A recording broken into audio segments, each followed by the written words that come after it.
20 साल बाद राज ठाकरे शिवसेना के मुख्यालय सेना भवन पहुंचे। 20 साल बाद चचेरे भाई उद्धव ठाकरे के साथ राज ठाकरे ने बीएमसी चुनाव के लिए शिवसेना, यूबीटी और एमएनएस का संयुक्त वचननामा जारी किया। शब्द ठाकरेचा यानी ठाकरे का वचन, इसे उद्धव और राज ठाकरे का साझा घोषणा पत्र कहा जा रहा है। इसका मकसद क्या है? मकसद है मुंबई के हिंदूवादी वोटर्स पर अपना दावा ठोकना। लेकिन क्या ये इतना आसान है? एक समय था जब मुंबई के हिंदू वोटर्स पर शिवसेना का पहला दावा होता था, लेकिन अब वो समय नहीं रहा। अब ठाकरे ब्रदर्स को हिंदू वोट के लिए लड़ना पड़ रहा है, खुद को हिंदू हित रक्षक बताना पड़ रहा है। हा महाराष्ट्र आहे, महाराष्ट्रामधल्या प्रत्येक शहरामधला महापौर हा मराठीच होणार। इथे कसला हिंदू मराठी करताय तुम्ही?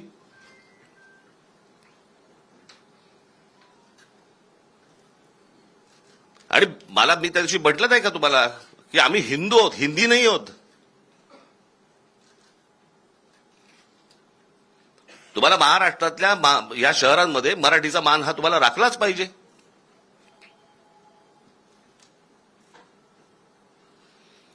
त्याच्यामुळे आमचा जो महापौर होईल तो मराठीच होणार, मुंबईचा महापौर मराठीच होणार।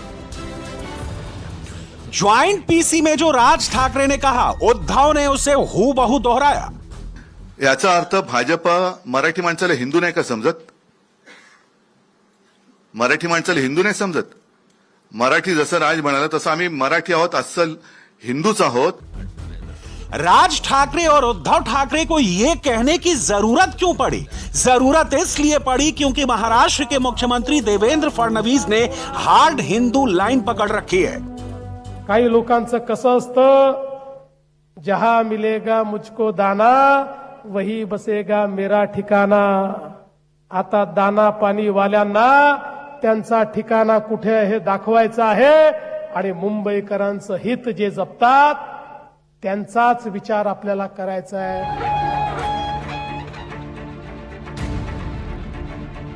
बीएमसी चुनाव में बीजेपी एग्रेसिव हिंदुत्व की लाइन पर चल रही है। जो लाइन कभी बाला साहब ठाकरे की होती थी, वो लाइन अब फडणवीस की है। ठाकरे बंधु कहते हैं कि मुंबई का मेयर मराठी होगा। फडणवीस इससे 2 कदम आगे बढ़कर कह रहे हैं कि मुंबई का मेयर मराठी होगा, हिंदू होगा और महायुति का होगा। वो मुंबईचा महापौर कोण होणार असा मुद्दा देखील आला। मी परवा स्पष्ट सांगितलं, मुंबईचा महापौर महायुतीचाच होणार, मुंबईचा महापौर हिंदूच होणार आणि मुंबईचा महापौर मराठीच होणार।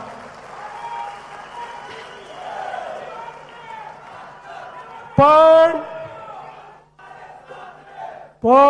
परवा वारिस पठाण बोलून गेले, मुंबई में बुरखे वाली मेयर बनेगी। आम्हाला वाटलं आता मराठी माणसाबद्दल बोलणारे तुटून पडतील, पण मला समजलंच नाही। अचानक भोंग्याचे सेल डाऊन झाले। सकाळचा भोंगा बोलेनाच, विचारलं तर तोंडातनं शब्दच निघेना। एक जण यांच्यातला बोलायला तयार नाही, हे त्याचं उत्तर देण्याकरता देखील तयार नाही। आता आम्हालाच त्यांना चार्ज करावं लागेल, तर कदाचित या भोंग्यातनं आवाज निघतील। आणि म्हणून त्यांच्या छातीवर उभं राहून सांगतो, या ठिकाणी महापौर हिंदूच बनेल, या ठिकाणी महापौर मराठीच बनेल।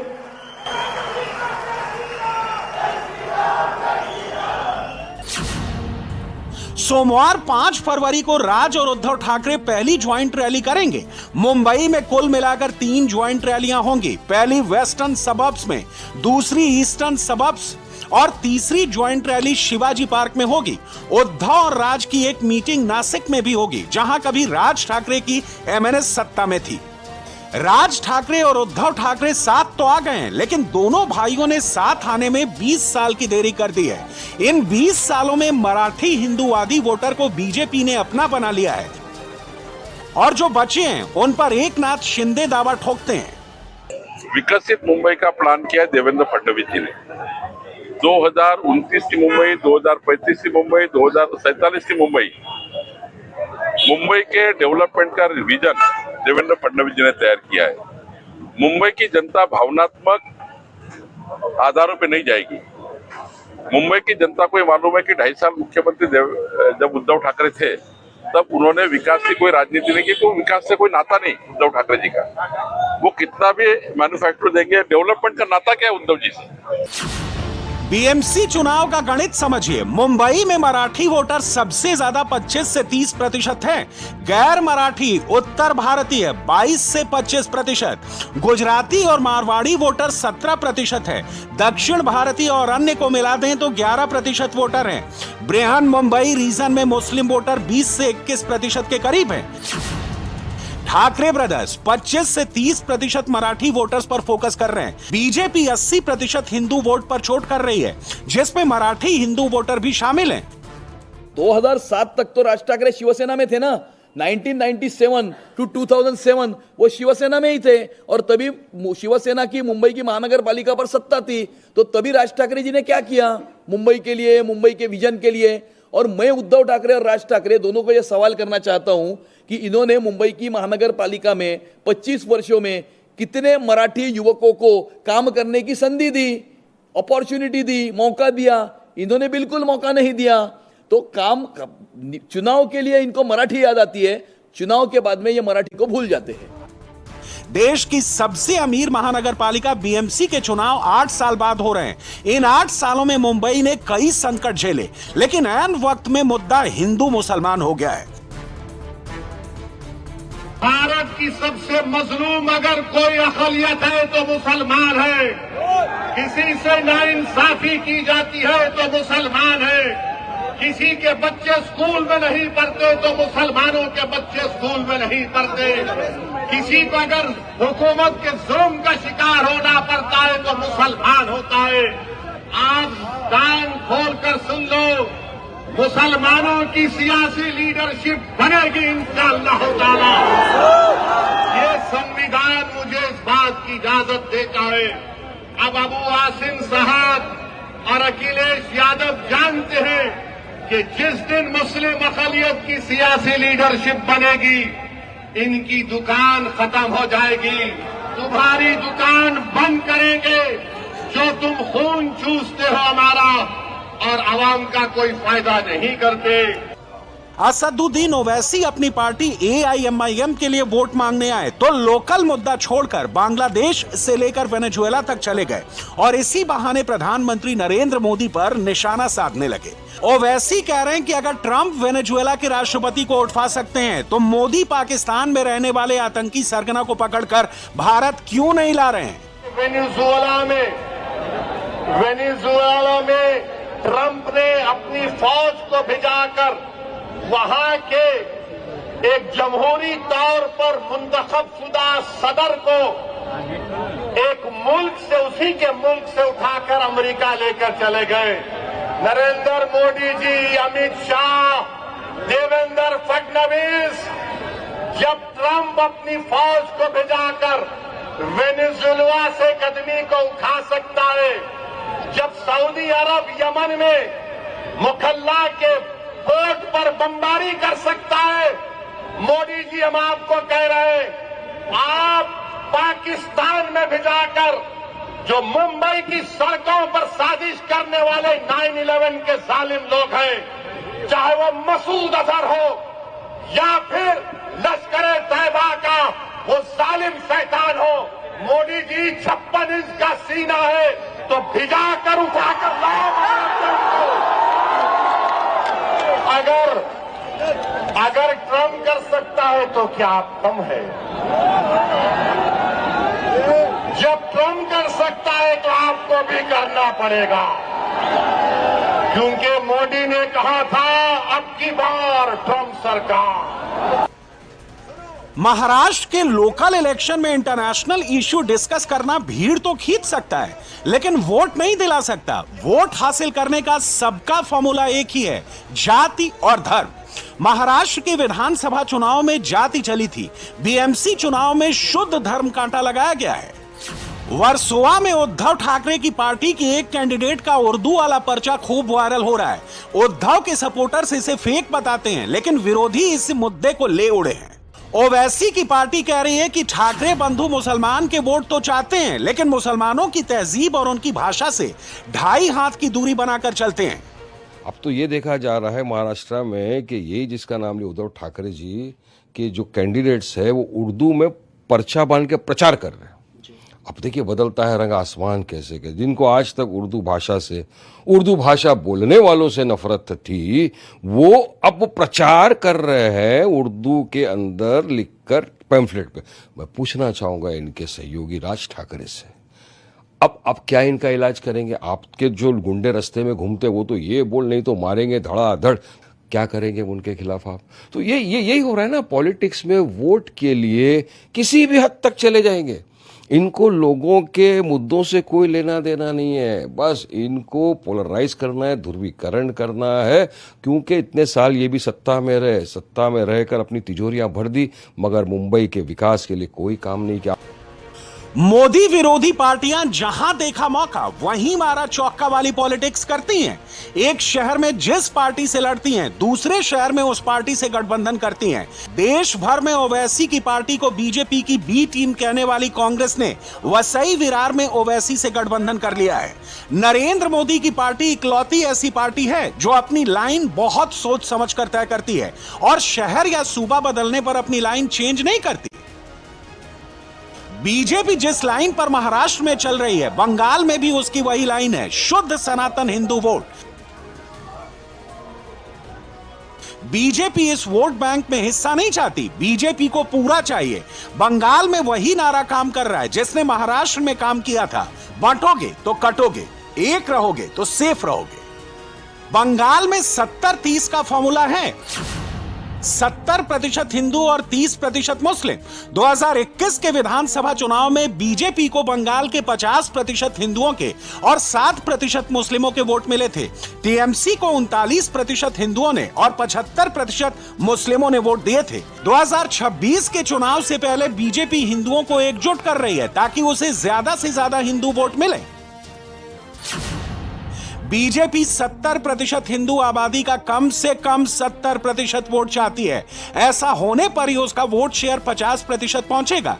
दूसरा फॉर्मूला यह है कि बीजेपी को कम से कम 60% हिंदू वोट मिले। ऐसा होने पर टीएमसी के वोट बैंक में 4% की सेंध लग जाएगी। एक्सपर्ट्स कहते हैं कि 4% वोट की शिफ्टिंग 26 के चुनाव का गेम चेंज कर देगी। 2021 के विधानसभा चुनाव में टीएमसी को 48.5% वोट मिले थे, बीजेपी को 38.6% वोट मिले थे। दोनों पार्टियों के वोट शेयर में 9.9% का अंतर था। 2024 के लोकसभा चुनाव में बीजेपी ने यह गैप कम किया। 2024 के चुनाव में टीएमसी को 46.16% वोट मिले थे, बीजेपी को 39.08% वोट मिले। इस तरह दोनों पार्टियों के वोट शेयर गैप घटकर 7.08% रह गया। अगर बीजेपी टीएमसी का वोट बैंक 4% तोड़ देती है और ये 4% वोट बीजेपी की तरफ शिफ्ट हो जाता है तो बीजेपी 43% पर पहुंच जाएगी और टीएमसी 42% रह जाएगी। बंगाल के क्लोज कंटेस्ट में बीजेपी को लगता है कि वो बाजी मार लेगी।